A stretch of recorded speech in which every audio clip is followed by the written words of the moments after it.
People, Place and Nature podcast. Today we have a fascinating topic, worms.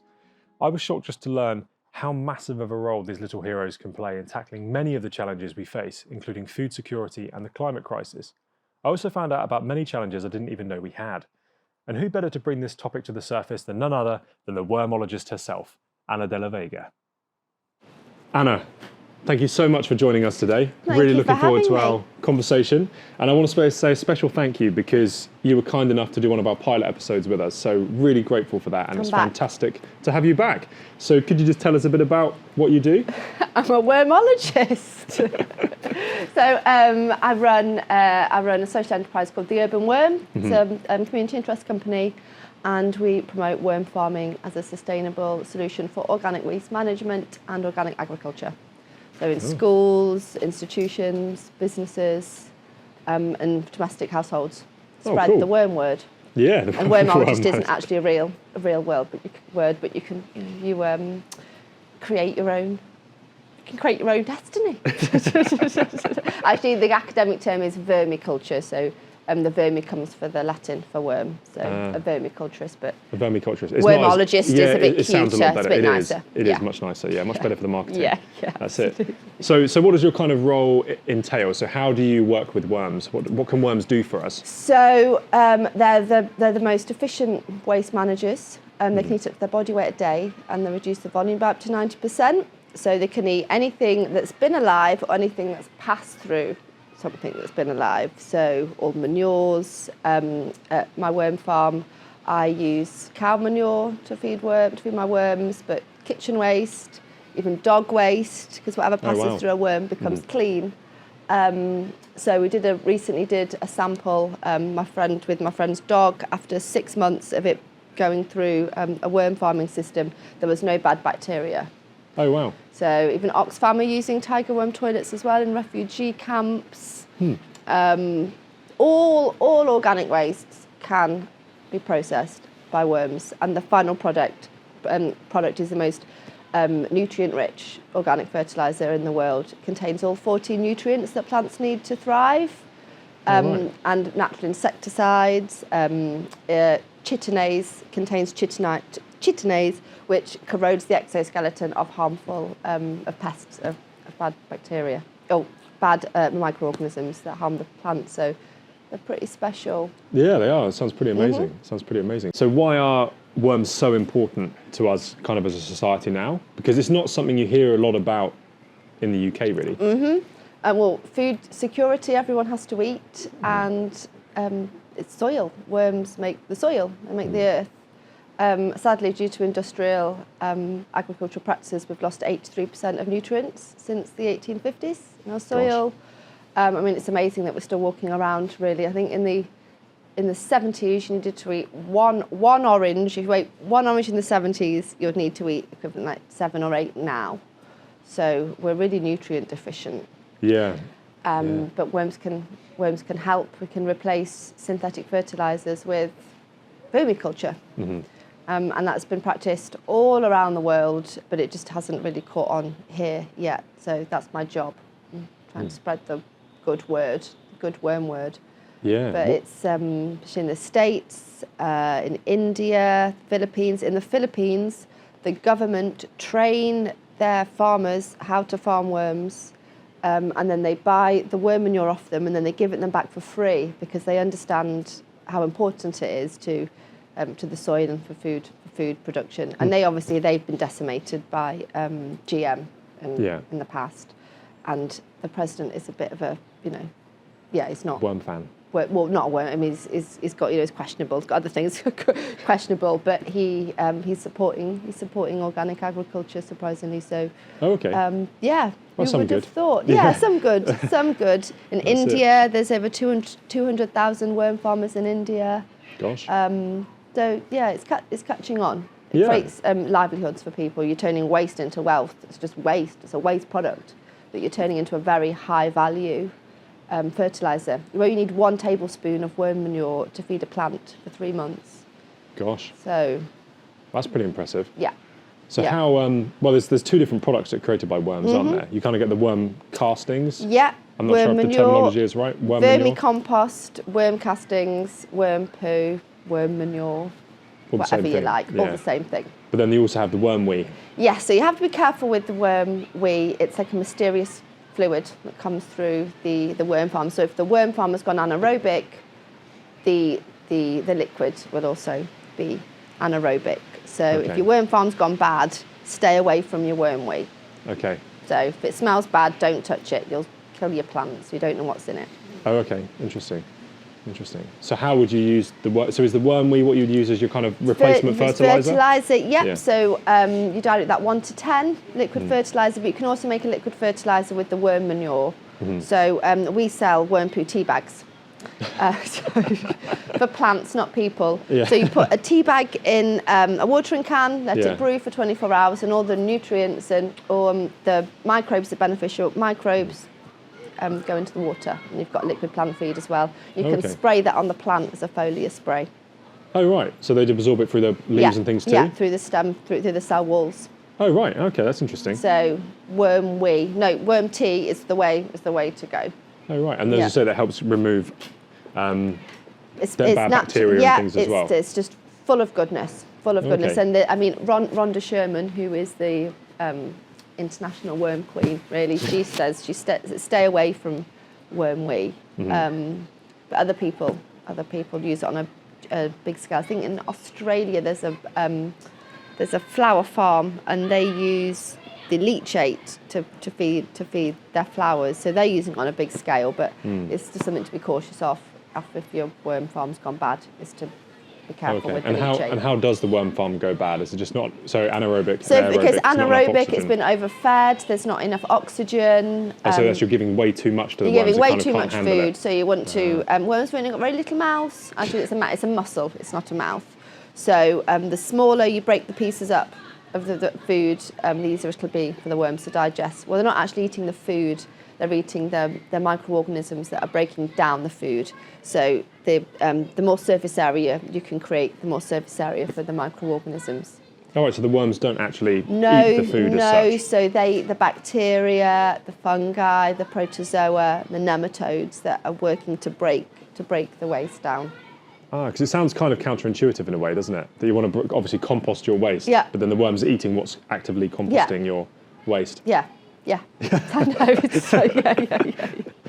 It works. Interesting. Yeah, but it works. So that's the most important thing. It works. Yeah. So a teaspoon of worm manure contains more microorganisms than humans on the planet. Gosh. So it's alive. Yeah. It's alive. It's alive. It's pretty crazy. Sadly, the land and our farmland is mostly dead and doesn't have much biology in it, because we're spraying it with chemicals that irritate the microorganisms, and obviously the worms. It's a salt. Salts. Worms don't like salts, and that's what chemical fertilizers are. Okay. Yeah, so that's, well, as we know, there's a huge issue with our farmland soils. We've got less than 30 years left of harvests. I think I've been saying that for we've been saying that for like 10 years. I'm pretty sure we said that when we did that pilot episode, which was at least 2 years ago. I'm sure I've been saying it for a long time. Yeah. So we're probably at 10 years now, aren't we? 10, 20 years. That's it, yeah, that's true. So, that's a big problem. And as you say, the quality of the soil as well is in significant decline. And you gave the example of oranges, but I know that broccoli's lost 70% of its nutritional content. So it kind of makes you wonder what on earth we're actually eating. Yeah. Fibre and water, basically. Yeah. I mean, it's amazing we're still walking around. We're so resilient. Yeah. It's like, imagine what we could be, our capacity. Yeah, it's amazing. It is, yes. Well, it's not, amazing is one word. Troubling is the other word, I think I would say. We're very resilient, obviously. That's it. So what kind of projects are you involved with?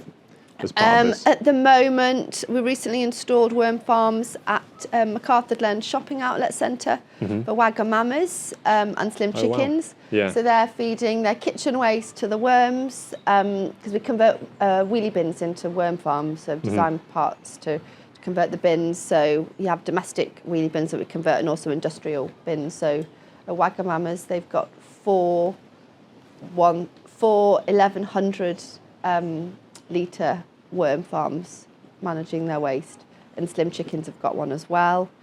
So we're doing that. We've been recently funded by the National Lottery Reaching Communities Fund to do a project called 1,000 Worm Farmers. So we've been making videos, how-to videos, to show people how to make a worm farm on a budget. Cool. And we'll be posting 1,000 packs of 100 grams of worms in the post to anyone who applies. Oh, cool. So if this is successful, we hope to then continue it and do Yeah, no, good 20,000, 100,000, and then people to share their squirm as well. Just squirm.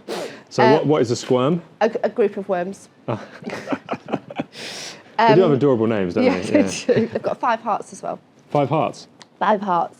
Gosh. Where was I about the project? Yeah, so we were due to start a project in 3 prisons, but that's been put on hold due to, well, lack of funds. The outbreak. So I think it was in 2020. Time's just gone. So it was due to start in April, but in March we got locked down. So and that was EU funding. So that's been put on that's not sure, but it was what's happening there.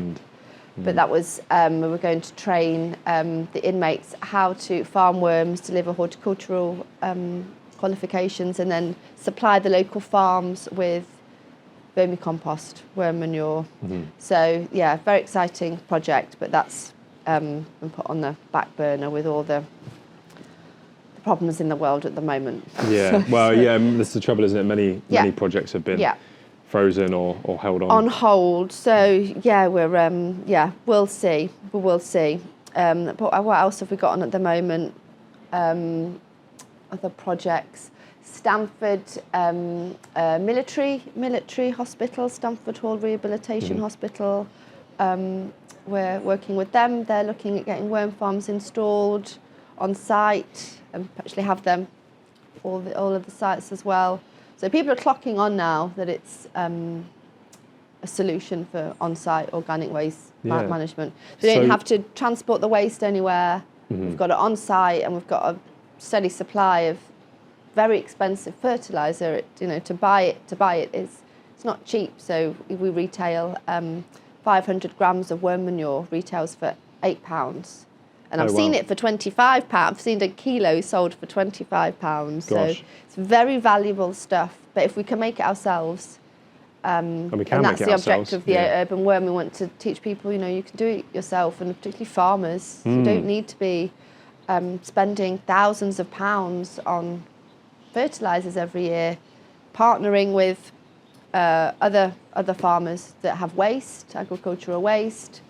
So there was, when I was, I'm a Winston Churchill Fellow, so it was 2016, funded to travel to America and Cuba, and there's a big worm farm in Rochester, upstate New York, called Worm Power, and they have partnered with a dairy farm a mile down the road. They would usually cost them to get rid of their waste, and they're using it to produce vermicompost on a huge scale. They actually had funding. They had government funding as well. Oh wow! And I think everyone assumes that America are quite behind in these things, but on the contrary, they're really developed with worm farming. They're doing it in prisons. There was a prison in Seattle, Monroe Correctional Facility.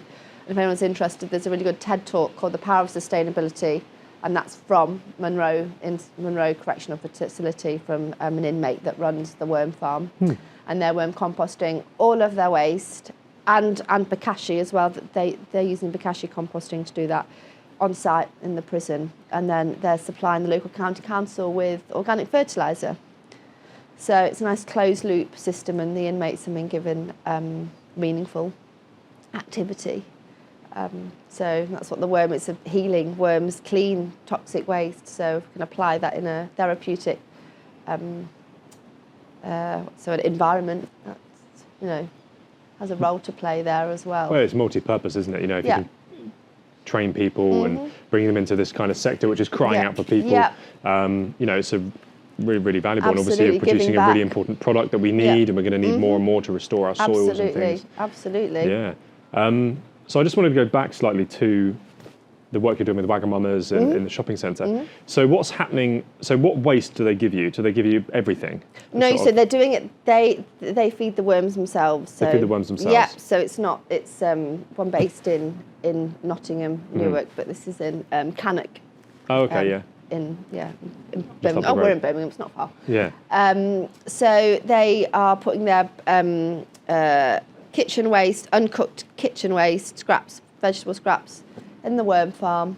They're just managing it themselves. Okay, so they're only using like uncooked food. Uncooked. Worms can eat cooked food, and they can eat meat and fish, all these things. But I just advise to leave it out when you're doing it on a big scale. If it can go wrong, if you're not well versed in vermicomposting, it's safer to leave it out. If in doubt, leave it out. Yeah, because you normally do that with compost and things as well, wouldn't you? But more for like attracting rats. That and rodents. that type of This thing. is the thing. That's why worm farming is great, because it's an enclosed system. It's great for an urban environment, and you don't have the risk of rats. Yeah. Which is a main. They want somewhere warm to hang out as well in the winter, don't they? Yeah. So don't we all? Yeah. Yeah. So that's it does attract. I do see the appeal. The warm heats up with the compost heating up. So.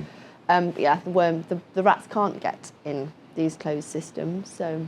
Oh, okay. And you were also saying earlier on, and when we spoke about sort of the scale, because you can do it at quite a small scale, so you don't have to have you would have a compost bin outside. You can do it absolutely. Inside. So we make and sell 10-litre worm farms. So you can keep it in your cupboard. You don't need a garden to compost. No excuses. When people say I can't compost, I don't have a garden. You can. You can. Because worms are happiest when they're 10 to 30 degrees, so keeping them inside on a stable, stable temperature is good for them. They're happiest. So what do people then do? So back to Wagamamas, for example. What do they do with the waste? So we're actually working with an organisation called Urban Planters. So Urban Planters they do their landscaping. So we're working with them. So they're using the vermicompost on site as well. Okay. And we hope in the future, when we start producing more, that they potentially partner with community organisations and then, give back with corporate responsibility and give some vermicompost back to community gardens and the local community. Okay. But yeah, they'll be using it on site. Yeah. Free compost. That's it. No, it's really important. Compost. It's really important. And it's great for hanging baskets because worm manure retains 50% moisture. So if you've got some vermicompost, worm manure in your hanging basket, it's going to provide more resilience, especially when we have extreme weather patterns. So we've got we're seeing drought and excessive rain. It just gives some resilience. To that. No, that's really important. Well, this is one of the big problems where we've lost soil structure. And flooding. If we can have lots of planters with worm manure in, that's can be I think a key thing in developing resilience in cities. So why don't we see it on a big scale? Because you get your anaerobic digesters and things like that, don't you? And you get large commercial composting sites. My mum actually runs a large load of composting sites for Veolia. Right. So you see a lot of those. Yeah. But what you don't see is large industrial kind of worm farms. So why is it just it's scale? Just here. I mean, in the internationally, it is happening on a large scale, but they were just very behind here.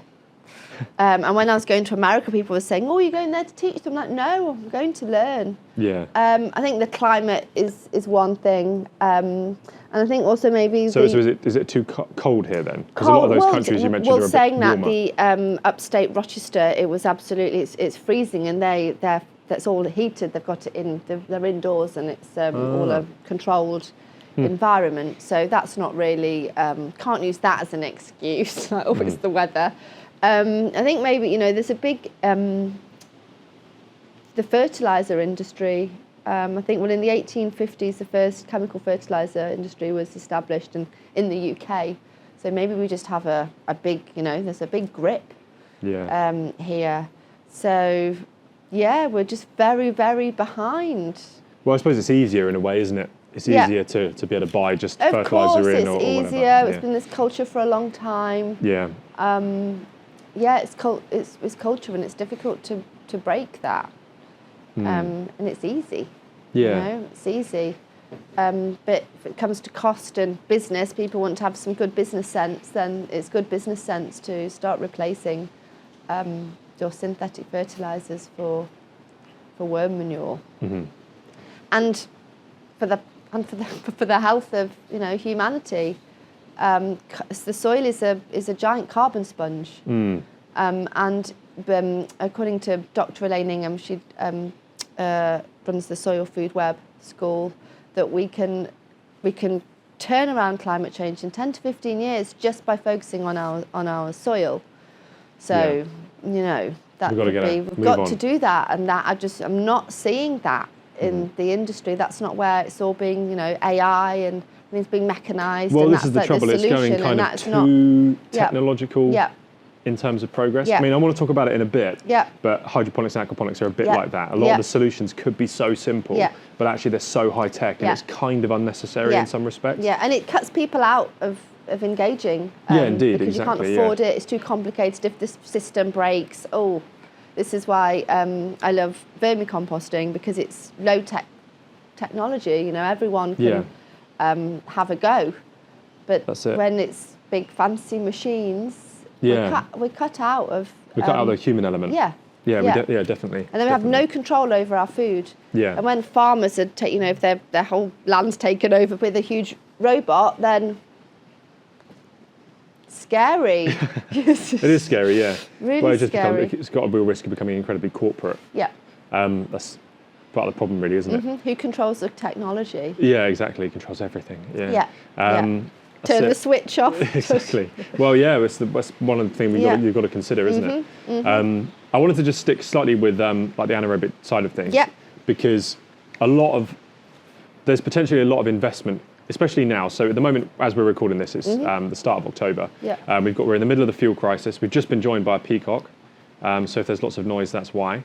Who's come out of the rain, it seems. So these anaerobic digesters potentially going to be looked at as one part of how we tackle the energy kind of crisis, because they can provide like a base load energy supply, which is obviously really important. But the problem is it's not necessarily the best way to deal, as we've discussed already, with a lot of food waste and things. And there's a lot of problems with the gases and stuff that's produced. Methane. So exactly, so it produces a lot of methane, but then we burn that to produce energy, which is still kind of, it's still greener than a lot of other, it's greener than natural gas and all this type of thing. So how do worms kind of relate to that system? Can we produce essentially a large plant? Because I'm just wondering how you do it at scale, because it's easy for me to imagine like a small sort of worm farm at home, but how do these countries create these big systems to look after cities or whatever? Mechanized, so you have... So at Worm Power, there's, how to explain it to you. So you add waste, so that there's like a trolley that feeds the top layer of the worms, and the worms always eat up their surface dwellers, so they're constantly eating through the waste. Then there's a chopping bar underneath that slices off the processed worm manure.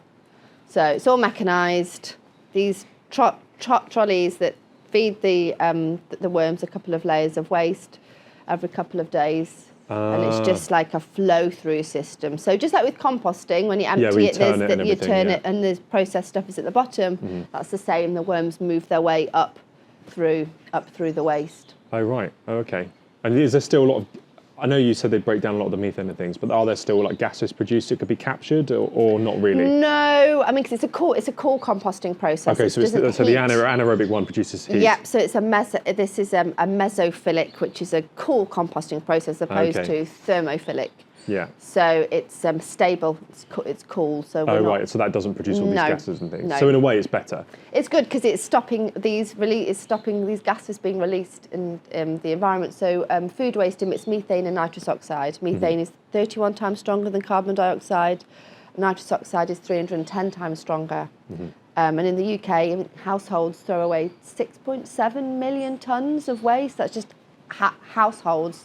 So when that's being thrown in the bin or thrown to landfill, well, it's just ridiculous. But if everyone had a worm farm, well, these small things, it's huge. If we can, small acts can make a huge difference. If we all did our little bit, it's powerful stuff. Yeah. We can all make really good quality soil. It's the earth. That's it. We get to be exactly. creators of life. That's what the Yes. soil is. It's the foundation, the beginning of life, and we get to play God. We get to make it.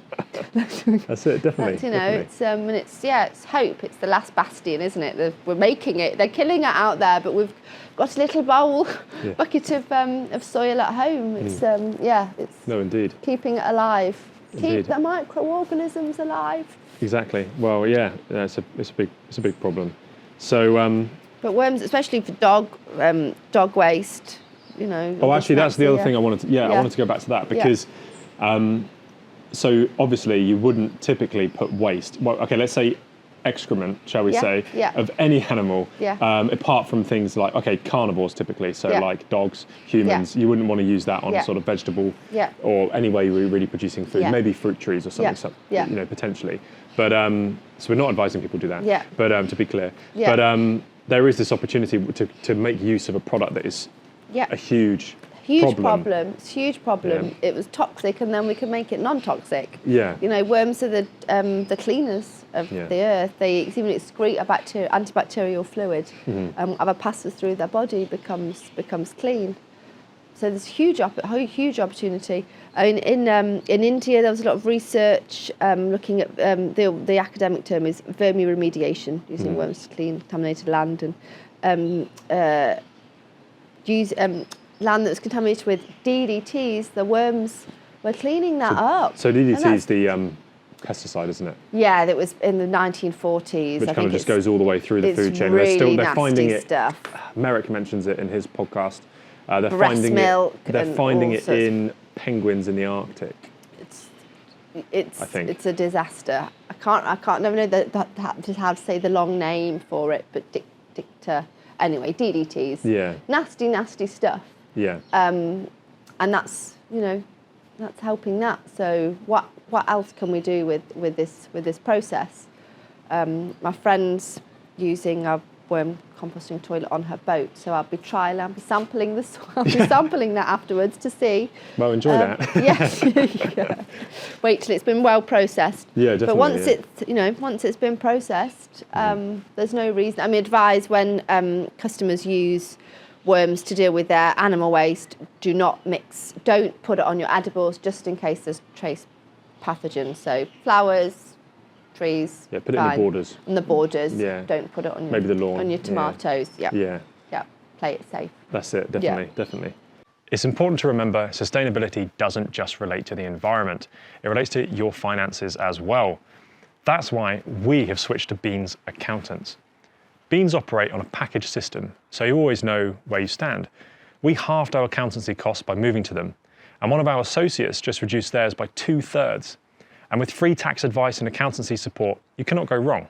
So make sure you check out Bean's accountants in the description below. So I wanted to go back to sort of the international worms, because, and we've just been talking about sort of vermifiltration, was it? Vermiremediation. Vermiremediation, sorry. So I remember last time we talked a bit about this and how it was being looked at for, was it textile industry? Yeah, for chemicals from the textile worms, industry? Yeah, worms eat cotton waste. Oh, okay. Yeah, and it's natural. If it's natural, it can be consumed by worms. I've just composted some old jeans. Oh, right. Yeah. Okay, so they can break that down fine as well. Yeah. Okay. Yeah, I wasn't sure if it was something to do with some chemicals and things that are being used to treat too. Was that right? Yes, I remember. The chemical. Yes, I remember that. That was a while ago. Well remembered. Yes, I can't remember what country it was. Was it in India? But yes, India rings a bell for me. Yeah, I think it was in India that they were using remediation to clean the to clean the toxins from. And did that work in a way similar to kind of a reed bed system would do? Because we quite often put them in this country to clean water, be it from like grey water or waste as well, foul drainage and things too. I think they were using it. I can't remember. It was a while ago, but it would be added into the waste. Would be added into the worm farm. So they were cleaning it. They're just spraying it with the other adding other waste as well. But the liquid waste, they would spray it into the worm farm and it would filter out. Okay. Yeah. So, yeah, quite interesting. So Yeah. it's amazing the range of application there are for worms.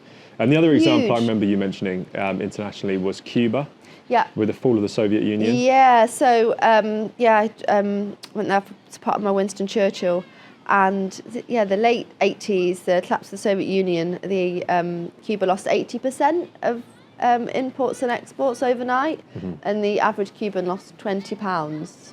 So they were weight? in weight, Yeah, in weight, yeah. and they're actually using twice the amount of chemical fertilizer per hectare as the United States. Gosh. Because they were getting 5 times their market price for sugar. And it's not real, wasn't real, but obviously everyone was growing sugar everywhere. So they weren't food secure because most of their land was used to produce sugar. And obviously they didn't have access to fertilizers. So luckily, vermicomposting had been introduced 2 years before the collapse. And that played a big role in getting them out of this scary situation. They could produce fertilizer. So 1 tonne of worm manure replaced the need for 8 tonnes of cow manure. Gosh. Per acre.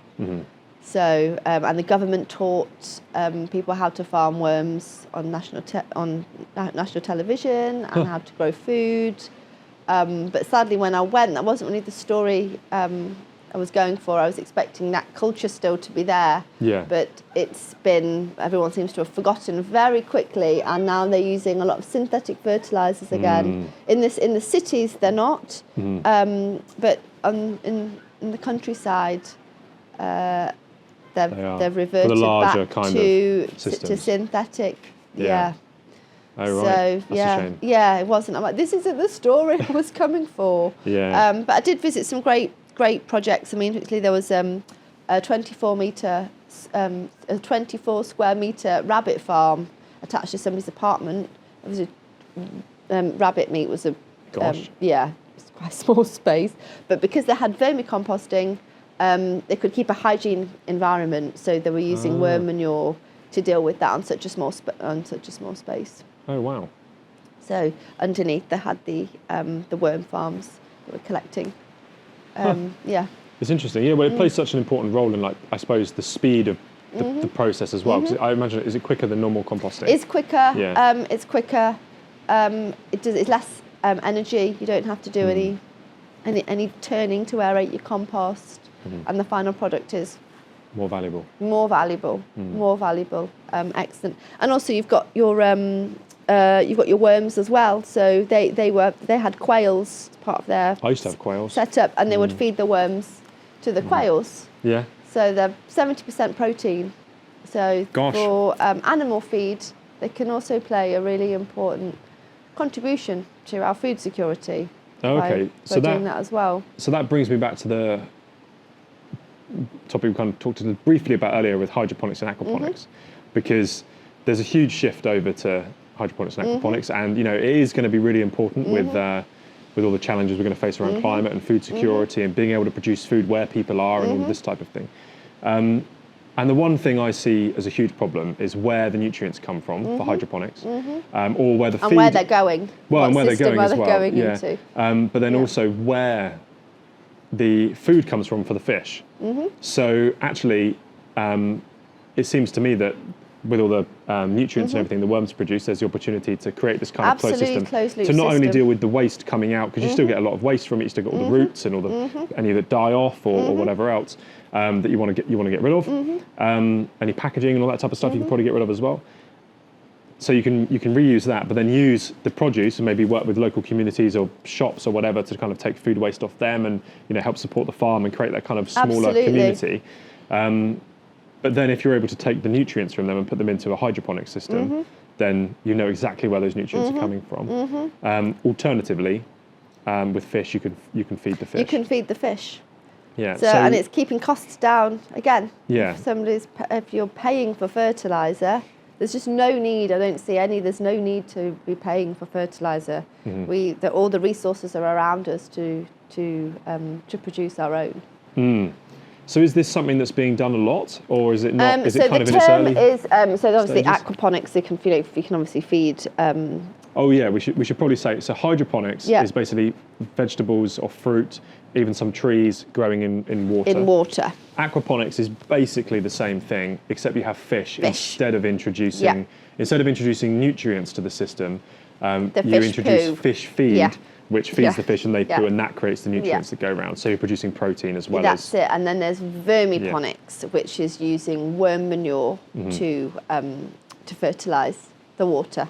Okay. So and that was coined. I can't remember the name of the guy, but in Australia, a guy in Australia coined the term, and it's being used quite a lot in Australia, but I haven't really seen it anywhere else. I worked with a company called Urban Catch, and we had some funding from Department of Department of Agriculture, I think. And we trialled vermiponics, and it was successful. I think there was 33% growth with using worm manure. Was that over in compared to normal hydroponics or aquaponics? Yes, with hydroponics. So it's 33%? 33%. 33%, God. That's interesting. And obviously, they made the worm manure themselves from the waste from their older system. So it's huge potential. There's waste everywhere, agricultural waste. And the thing is as well, these systems are often cited as closed loop, but they're not because you're having this input. And okay, you're still going to have an input of food waste or whatever else going in to feed the worms, but it's one more step towards making it truly self-sufficient and closed loop. Absolutely.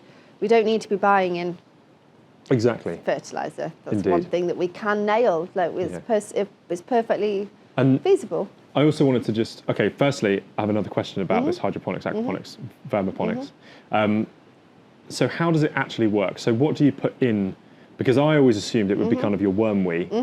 So there's two different ways to do it. Yeah. You can you can do it with the leachate, so the juice that comes out of the worm farm. Obviously, have to look under a microscope and check that that's obviously good quality. Or you can put a tea bag in the water, so the microorganisms are brewing in the system. Yeah. Right, because I was wondering how you use the compost for it. Yeah, so you'd have it in a bag and let it brew. That's interesting. So I'm really interested in this because I really want to try and set something up. Yeah. Because it's the microorganism poo, which is the actual fertilizer, so they excrete all the nutrients. So cool. It's a closed loop system with bacteria and fungi and protozoa and nematodes. It's their manure that is the fertilizer as well. That's it. So when we're killing all of this with our insecticides and things, it's that's why we then become dependent on using other things that run off and don't stay in the ground. So this is it's the worm way. So it's just that's it. It's the solution for everything. Really is. Well, there's another really important point there about where these nutrients and things come from, which I actually learned from you previously, which was we're running out of phosphates. Yeah. So phosphate's one of the three kind of main nutrients that plants need. Nitrogen, potassium, phosphate. Yeah. Yeah. So I think, America and China have stopped exporting it, and Morocco hold 80% of the world's phosphate. Why do Morocco own 80% of the world's phosphate? Just where the reserve. That's just where they are. We don't have any reserves in Europe. It's none around here. So we can't even go and take any unless we go and start a war. But it's just.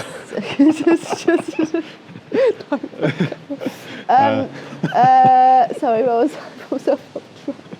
Yeah, so we don't. Yeah, we're in decline, and obviously what's been happening at the moment with the fertilizer factories, they're getting the carbon dioxide, and they've had to close, and that's a scary situation to be in when it is. Well, it's incredibly worrying when you realise food security is at risk. Yeah. The soils have lost most of their natural nutrients, and then you realise actually we're running out of the artificial ones anyway. And it takes a lot of energy to make these fertilisers. So nitrous oxide, obviously it's 310 times stronger than carbon dioxide, and to produce this fertiliser, it's very energy intensive and emits nitrous oxide. So if the powers that be really are concerned about climate change and doing something about this, well, that's something that needs to be looked at Yeah. seriously. It's very, very energy intensive, and the soil is a carbon sponge, so let's look after it. So, you know, it's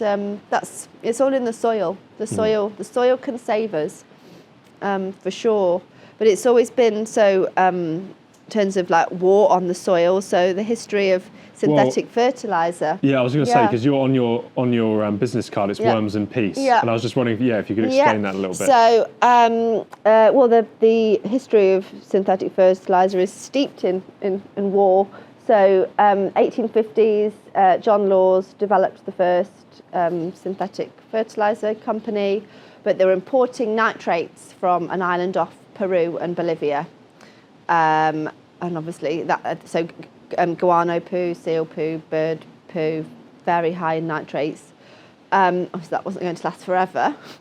And then the British government funded Chile to go to war to take those nitrates, and that was called the War of the Pacific, and that lasted for 5 years. It was 78, I think, 1878. And then in early 1907, I'm not good with the numbers, but a German Jewish chemist called Fritz Haber discovered a way to synthesize nitrates, and it's the same way to make bombs, as to make chemical fertilizer. So just in time for the First World War, BASF, the German chemical company, purchased the patent off Fritz Haber and industrialised the process. Fritz Haber, and it's known as the Haber-Bosch process that we use today, because it was Carl Bosch that they employed to industrialise the process. Exactly the same process today, and it's the same process to make bombs. So the factories, when we weren't in war, they were being turned over to make synthetic fertiliser. I mean, it's kind of prehistoric. Why are we still using a method that we were over 100 years ago to make fertiliser? Surely we're more developed and advanced than that. We can do something better than that. But yeah, Fritz Haber, he loved his country as well. He wanted to, in the Second World War, he wanted to fight, but obviously being Jewish, he wasn't permitted. His wife was the first female German to get a doctorate in chemistry, and she committed suicide because she was so distraught with what her husband was doing with his knowledge.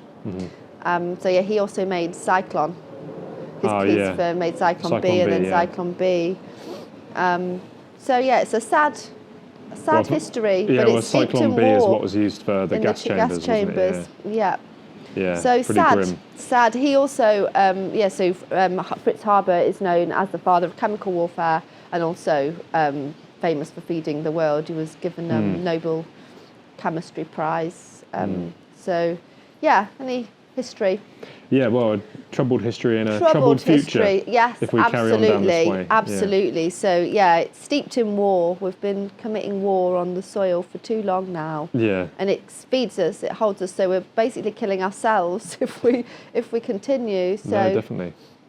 But not if you get a worm farm. That's it. It's our one chance. Yes. Our one chance to fix it all. There's one thing to do. Farm worms. Farm soil. You're a soil farmer. Become a soil farmer. The best quality soil. Exactly. Best quality soil. It's exactly. life. So I wanted to go on from that into. I wanted to ask you just a couple of worm-related questions. So, because one of my friends asked me to ask one of them to you, go for it. and that was, if you cut a worm in half. Yeah. Does it create two worms? No, it does not. It doesn't create two worms? No, I think that's what the industry told us, to make us not feel bad when the tractors are going through, ploughing through the land. No, so, but they can regenerate themselves. So the band around the worm, the saddle, and that's when you know that a worm is an adult. But if you cut your worm too close to the saddle, it'll die. Yeah. But if a little bit gets snipped off the end, it can grow back. They can regenerate themselves. Okay, so they're pretty resilient. Which is pretty special. They're still very special, but they just can't become two. They won't become two worms. Yeah. That's a big lie that everyone's been told. So no, Okay. Yeah. Okay. Good. Well, not good, but Yeah, important to know in case you're trying to rapidly increase your worm Absolutely. population and actually really not but they helping can at all. double their population every 60 days. Oh wow. So, we can really turn this around. Like the potential Is for enormous. regeneration is enormous. Yeah.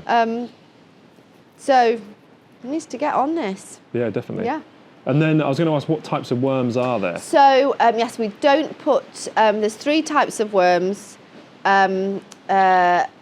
Epigeic, which are surface dwelling, endogeic, they're middle, and anesic, which are bottom. So top, middle and bottom.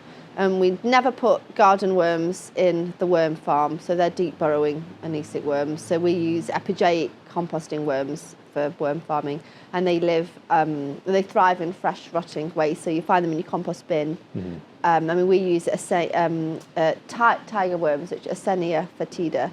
So that's the breed that we use. Mm-hmm. But use special composting worms for your compost. Okay, but if we were looking at we wouldn't be necessarily seeding worms across agricultural land. No.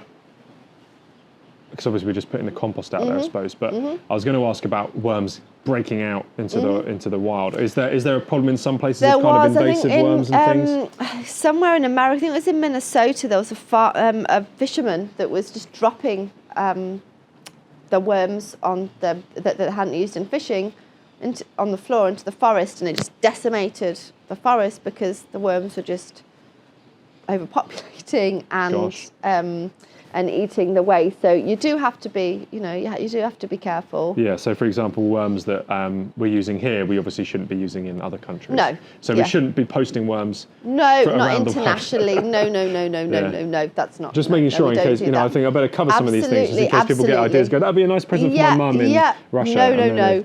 No. But yeah, if you're making a worm farm, a DIY worm farm, don't use garden worms. Don't give the garden worms up. They'll die. Okay. They like to burrow deep. These are surface-dwelling worms. Okay. So yeah, that's an important question. And they breathe through their skin, so they can eat cooked food, but don't put oily food in your worm so no farm. oily food. Yeah, and citrus. Interesting. Or citrus. Because they don't like acidic environments. Oh, interesting. Yeah, so you're supposed to keep that out, and citrus fruit and onion. Not too much onion. But nobody really throws a whole onion away anyway. You can put the peel, you can put the skin in, but just don't throw a whole onion in your worm farm. Okay, that's good to know. Yeah. Good to know.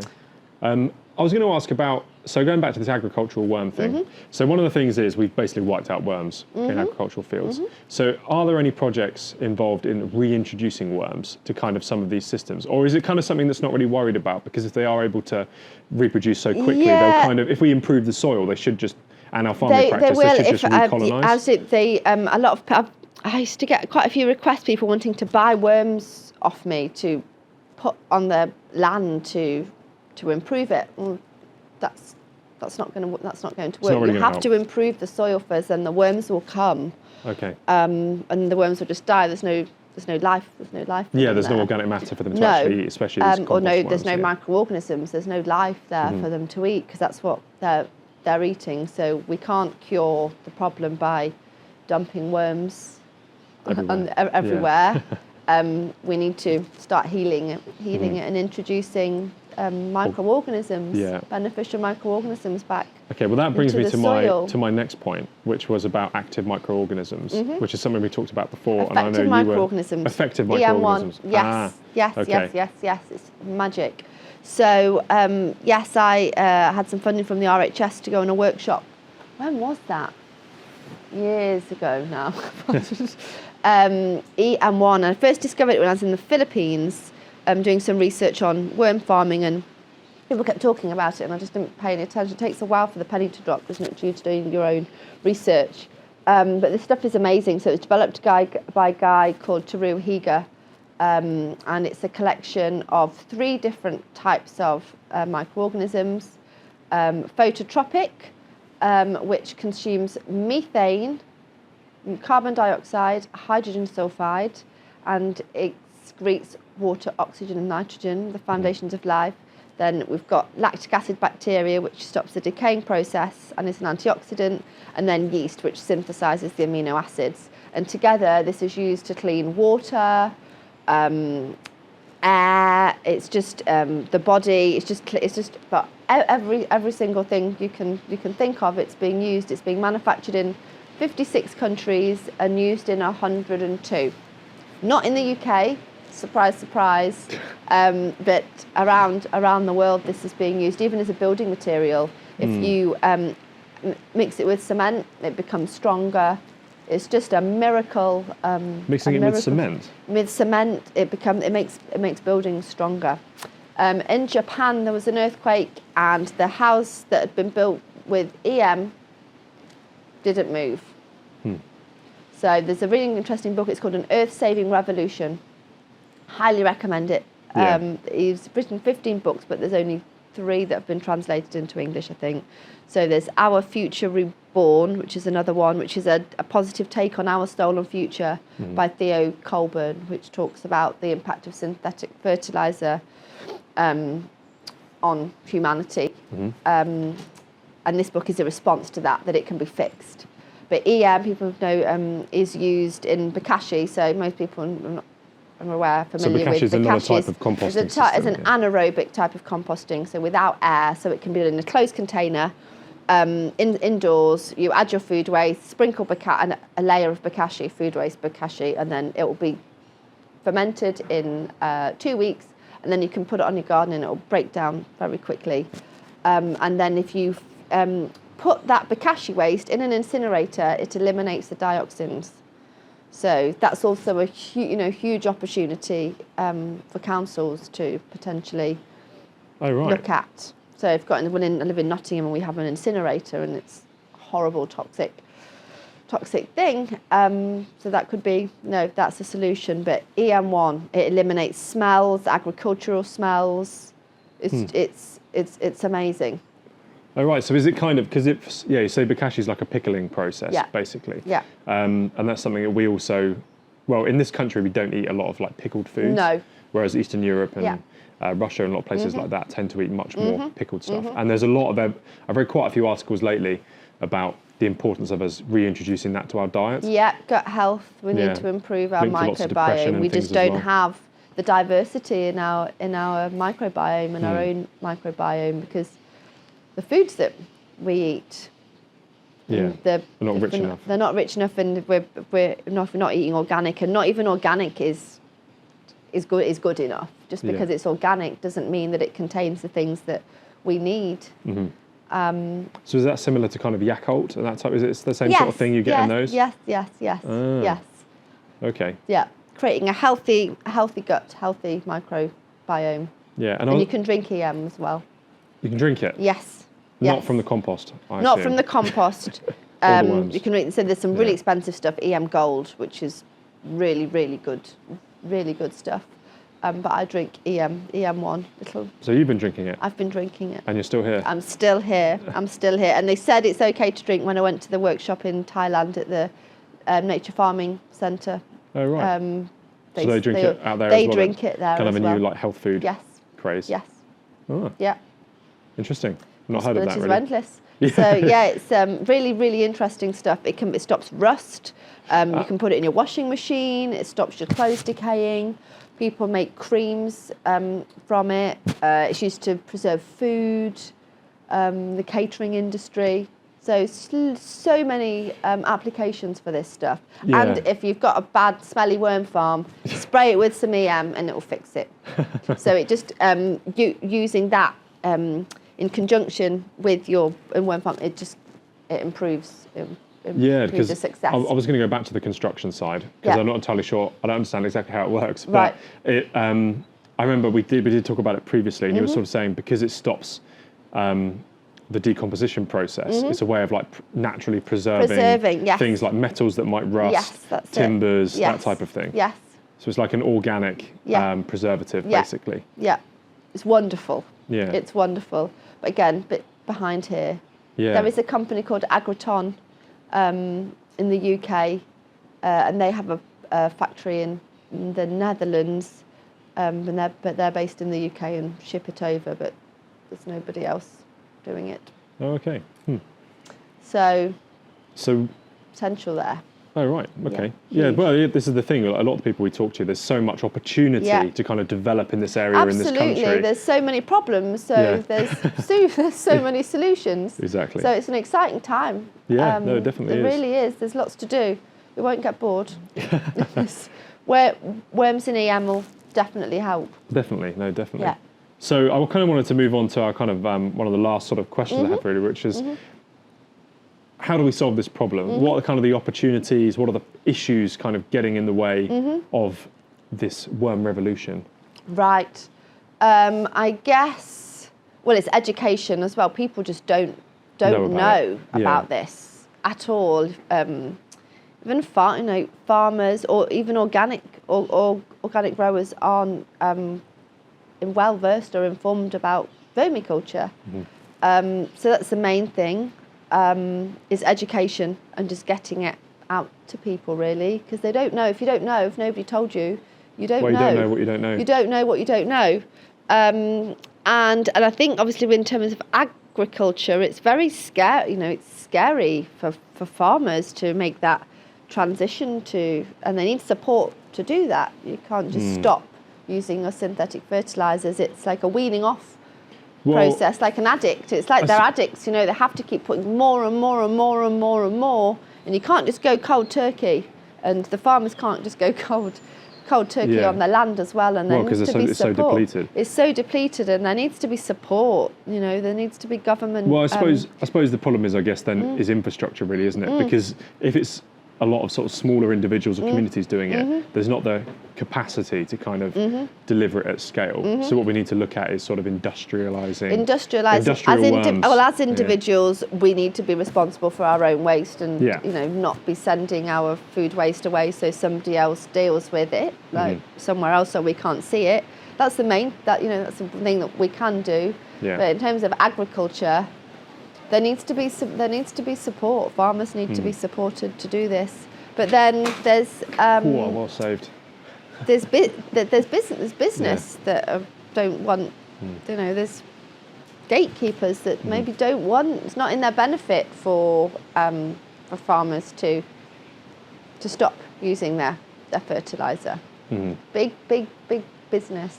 I did some consultation with a farmer in Lincolnshire, and he's spending £25,000 a year on fertilizer. Gosh. He just won. Yeah. So. Well, you see it in Clarkson's Farm was a great example of a lot of these things. If people haven't seen it, I really recommend watching Clarkson's Farm, because it gives you a really realistic view of the challenges of farming. And I think it might even be the first episode where, I don't know if you've seen it. No, I haven't. But honestly, it's really worth watching, because the first episode, they get the fertilizer arrive and he takes this giant sack off the lorry. And then they open the rest of the lorry. The whole lorry is filled with, tons and tons and tons and tons of the stuff. And you think, God, the amount of stuff you're putting on the soil is just ridiculous. Yeah, it's ridiculous. And it's all about balance. Nature provides us everything we need. And farming shouldn't be difficult as well. It shouldn't be difficult. It should be quite, especially that's what Taru Higa says, the guy that developed EM1. Farmers just need some support. It's been too long. They've had to go it alone. Alone and poison their. It's bad. I think a farmer commits suicide every week. Gosh. It's they need support. They're growing our food, and they're not the devil. They're not the bad people that are doing the wrong things. It's just that the industry. Yeah, absolutely. This is just the way they've been taught, and it's been like this for too long, and that's got to change. Definitely. That's got to change, and it can change. We just need some support from, and we need more people that are trained to do this as well. I think there's also a lack of, a lack of skill that people know how to convert land back to health. Indeed. So there are lots of opportunities for the young people. That's it. Yeah. No, I think that's a really important point to end on. A bit of a sobering end, but and a really important one. Yeah, absolutely. So there's hope. There is hope. Yes, there is hope. with the humus, with the worm human come from the soil. So yeah, there's hope. There is. It's going to be okay. That's it. That's it. We'll make it okay. We'll make it okay. Exactly. We'll make it okay. Well, thank you very much for Thank you. joining us. Thank Really you for appreciate having it. me.